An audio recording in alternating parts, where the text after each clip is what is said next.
CapCut apps দিয়ে আমার মতো এরকম ভিডিও যারা করতে চাও, reels video, funny video, TikTok video, তারা আমার ভিডিওটা ফলো করো, তাহলে ভিডিওটা এডিট করা শিখতে পারবে।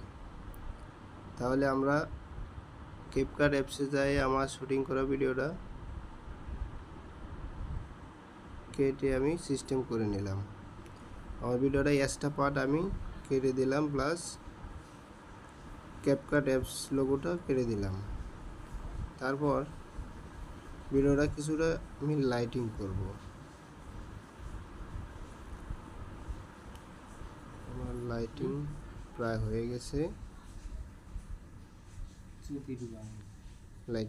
এবার টিক চিহ্ন টিপ দিয়ে ক্লিক করলাম। তারপর আমি এটার সাথে একটা ইফেক্ট অ্যাড করব।